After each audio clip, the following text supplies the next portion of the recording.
2 कुरैश के अंदर, दो कबीलों के अंदर लड़ाई हो जाती, उनके दरमियान वो सुलह करवाते, उनके दरमियान वो हरीफ थे, उनके दरमियान वो शरफारश करते थे, उनके दरमियान वो जिम्मेदार थे कि वो लड़ाई को बुझा दिया करते थे और उनके दरमियान सुलह करवा दिया करते थे। और उसके बाद उमर फारूक दौरे जहलियत के अंदर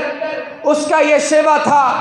कि नबी सल्लल्लाहु अलैहि वसल्लम के सख्त मुखालिफ थे। नबी सल्लल्लाहु अलैहि वसल्लम को कत्ल करने का इरादा बना लेते हैं, अपने घर से निकलते हैं, निकलने के बाद तलवार अपने कंधों पे उठा लेते हैं। तलवार उठाने के बाद जब वो अपने घर से मक्का की गलियों के अंदर वो गश्त करते हैं, गश्त करने के बाद रास्ते के अंदर एक आदमी उसको मिलता है, मिलने के बाद वो तज़किरा करता है कि उमर, तू नबी सल्लल्लाहु अलैहि वसल्लम को कत्ल करने का इरादा रखता है और नबी सल्लल्लाहु अलैहि वसल्लम की मुखालफत भी करता है। वो कहता है हाँ मैं ये कर लेता हूँ, लेकिन वो आदमी उसको समझाता है कि इस्लाम तेरे घर के अंदर आ चुका है, इस्लाम की रोशनी तेरे घर के अंदर दाखिल हो चुकी है, इस्लाम का बोलबाला, इस्लाम का सूरज तेरे घर के अंदर तुलू हो चुका है। वो कहता है वो क्या मामला है? वो आदमी आगे से तज़किरा करता है कि जो तेरी बहन है उसको अल्लाह रब्बुल आलमीन ने इस्लाम के तसव्वुर से, इस्लाम की रोशनी से उसको मुनव्वर कर दिया है। जब ये बात उमर फारूक रज़ी अल्लाह ताला अन्हु सुनते हैं, सुनने के बाद वो गुस्से के अंदर हो जाते हैं, उसका चेहरा सुर्ख हो जाता है, वो उसकी गुस्से के हालत के अंदर उसका सख्त जिस्म हो जाता है और गुस्से की हालत के अंदर वो अपने घर के अंदर चले जाते हैं, दरवाज़ा खटखटाते हैं। नबी सल्लल्लाहु अलैहि वसल्लम की ये मामूल था, ये काम था कि लोग जब इस्लाम के अंदर दाखिल हो रहे थे, लोग इस्लाम कबूल कर रहे थे, लोग इस्लाम के अंदर आ रहे थे, लोग इस्लाम को कबूल कर रहे थे, लोग थोड़े थे, मुखालिफिन ज़्यादा थे, इस्लाम वाले थोड़े थे, वो डरते थे कि हम थोड़े हैं और जो मुखालिफिन है वो ज़्यादा है। छुप के इबादत किया करते थे, छुप कर अल्लाह के सामने अपने सर को, अपनी पेशानी को झुकाते थे, छुप कर अपनी दावत को, अल्लाह के पैगाम को लोगों तक पहुंचाते थे। जब उमर फारूक अपने घर के अंदर आते हैं, दरवाज़ा खटखटाते हैं, क्योंकि उमर फारूक रज़ी अल्लाह ताला अन्हु उसकी बहन वो इस्लाम कबूल कर चुकी थी। नबी सल्लल्लाहु अलैहि वसल्लम ने उसकी बहन के साथ, उसके बहनोई के साथ दो आदमी लगा दिए थे, पहरेदार लगा दिए थे कि इनको कोई नुकसान ना पहुंचा सके, इनको कोई तकलीफ़ ना दे, क्योंकि ये इस्लाम के अंदर नए नए दाखिल हुए हैं, इनको इस्लाम के अहकाम सारे पता चल जाएंगे, ये इस्लाम की बातें करना शुरू कर देंगे। उमर फारूक घर के अंदर दाखिल होते हैं, दाखिल होने के बाद जब वो देखते हैं एक आदमी दरवाजे के पास आता है, पूछता है कौन? वो आगे से बोलते हैं उमर बिन खत्ताब, यानी खत्ताब का मैं बेटा हूँ। वो आदमी छुप जाता है, वो साइड पे हो जाता है। दूसरा आदमी आता है, दरवाज़ा खोला जाता है, दरवाज़ा खोलने के बाद अपनी बहन को पूछते हैं, अपनी बहन से तज़किरा करते हैं कि मैंने ये सुना है, मैंने ये बात सुनी है कि आपने इस्लाम को कबूल कर लिया है। वो कहने लगी हाँ, वो पहले कहने लगी हाँ, मैंने इस्लाम को, जो तुम्हारा दीन था, जिस दीन पे तुम चलने वाले थे, उस दीन को मैंने छोड़ दिया है। मैंने अशहदु अल्ला इलाहा इल्लल्लाह व अशहदु अन्ना मुहम्मद रसूलुल्लाह अब्दुहु व रसूलुहु, ये मैंने कबूल कर लिया है, ये मैंने कलमा पढ़ लिया है, ये मैंने रब्बुल आलमीन के पैगाम को अपने सीने के अंदर बसा लिया है, ये मैंने जो असल इस्लाम था उसको कबूल कर लिया है। वो अपने बहनोई की तरफ लपकते हैं, वो भी इस्लाम को कबूल कर चुके थे, वो अपने बहनोई को मारते हैं, पीटते हैं और पे तशद्दुद करते हैं। बहन बचाने के लिए आती है, बहन उसको रोकने के लिए आती है, उमर फारूक को रोकने के लिए आती है। जब बहन उसके पास आती है, उसको भी थप्पड़ उसके मुंह के ऊपर रसीद करते हैं, उसका चेहरा लाल हो जाता है और उसके बाद खून आना शुरू हो जाता है। खून आने के बाद वो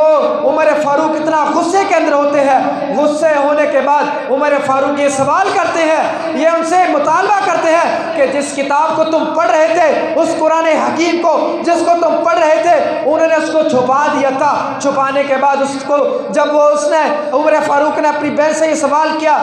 कि वो किताब मुझे भी दो जो तुम पढ़ रहे थे, उमर फारूक रज़ी अल्लाह ताला अन्हु, उनकी बहन वो कहती है कि ये किताब हम आपको नहीं दे सकते क्योंकि आप मुशरक हैं, आप इस्लाम के अंदर दाखिल नहीं हुए, और आप पलीद हैं, मैं आपको कैसे ये किताब दे सकती हूँ। ला यमस्सुहु इल्लल मुताहरून, अल्लाह रब्बुल आलमीन कुरान का पाक के अंदर ये फरमाते हैं कि ला यमस्सुहु इल्लल मुताहरून, कि ये जो कुरान हकीम है इसको नहीं छूते मगर जो पाक लोग हैं, मगर जो साफ लोग हैं। वो इतना इसरार करता है, इसरार करने के बाद उसके बहन उसको कुरान थमा देती है। थमाने के बाद जब उमर फारूक रज़ी अल्लाह ताला अन्हु कुरान को खोलते हैं, कुरान के सहीफ़ों को खोलते हैं, पहले लिखा होता है बिस्मिल्लाहिर्रहमानिर्रहीम, अल्लाह के नाम के साथ शुरू, जो निहायत रहम करने वाला, करम करने वाला। उसके बाद जब दूसरे आयत पढ़ते हैं कि सब्बह लिल्लाहि मा फिस समावाति वल अर्ज़ि व हुवल अज़ीज़ुल हकीम, कि जो आसमान है, तमाम आसमानों का और तमाम ज़मीनों का जो खालिक है, इनको पैदा करने वाला, सब अल्लाह की तस्बीह बयान करते हैं। और ये तस्बीह बयान करने के बाद ये जो ज़मीन है ये भी तस्बीह बयान करती है, जो आसमान है ये भी तस्बीह बयान करता है। तस्बीह बयान करने के बाद वह हुवल अज़ीज़ुल हकीम, ये गालिब है, कमाल हिकमत वाला। जब ये आयत पढ़ते हैं वो सहीफ़ा उमर फारूक रज़ी अल्लाह ताला अन्हु उसके हाथों से गिर जाता है। गिरने के बाद वो ज़मीन पे उसके खौफ, उसका दबदबा, जो उसका रोब होता है कुरान का, उसके दिल के अंदर वो पियोस्ट हो जाता है। उसका ईमान का जज्बा ऊपर आना शुरू हो जाता है कि ईमान की लहर, ईमान की कुव्वत जैसे समुंदर है, समुंदर का पानी, उसके अंदर लहरें आती है। एक लहर वो है जो कम आए, एक लहर वो है जो ज़्यादा आए। जब ज़्यादा लहर आती है तो पानी काफ़ी आगे पीछे उछलता है। इसी तरह जब वो मेरे फारूक कुरान के सहीफ़े को पढ़ रहे हैं, ये आयते ये पढ़ रहे होते हैं, तो उसका ईमान की जो लज्जत थी, ईमान की जो ताकत थी, वो आगे ऊपर उभरती है। उभरने के बाद वो आगे जब चलते हैं, दूसरी आयत ये पढ़ते हैं कि आमिनु बिल्लाहि व रसूलिहि व अनफिकु मिम्मा जअल लकुम मुस्तखलिफीन फीहि फल्लदीना आमनु मिनकुम व अनफकु लहुम अजरुन कबीर। क्या लोगों, अल्लाह के रास्ते के अंदर ईमान लाने वाले, बिल्लाही आमिनु बिल्लाही, जो शख्स अल्लाह पर ईमान लाया और उसके रसूल पर ईमान लाया, व अनफिकु मिम्मा जअलकुम, और तुम खर्च करो उनमें से जिसका तुमको अल्लाह रब्बुल आलमीन ने दुनिया के अंदर जानशीन बनाया है। यानी दुनिया के अंदर किसी को अल्लाह रब्बुल आलमीन ने माल दिया है, दुनिया के अंदर अल्लाह रब्बुल आलमीन ने किसी को अच्छा कारोबार दिया है। ये अल्लाह रब्बुल आलमीन समझाना चाहते हैं कि ये आयतें जब वो पढ़ रहे थे, उसके ईमान की कुव्वत, उसके ईमान की लहर वो ज़्यादा हो रही थी। ज़्यादा होने के बाद वो तस्लीम कर चुके थे कि असल इस्लाम यही है, असल दीन यही है। जब ये कहने के बाद, जब ये आयतें पढ़ रहे थे, पढ़ने के बाद उसके ईमान की कुव्वत इतनी ज़्यादा होगी, वो उन्होंने कलमा पढ़ लिया। वो कहने लगे अशहदु अल्ला इलाहा इल्लल्लाहु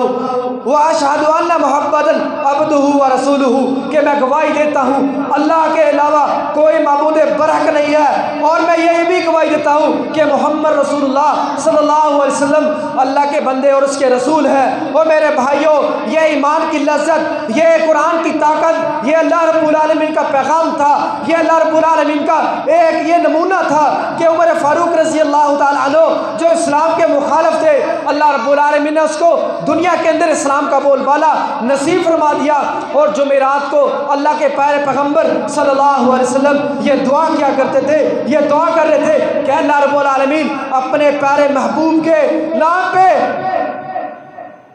महबूब तरीन बंदा, ये मैं दुआ कर रहा हूँ कि अल्लाह रब्बुल आलमीन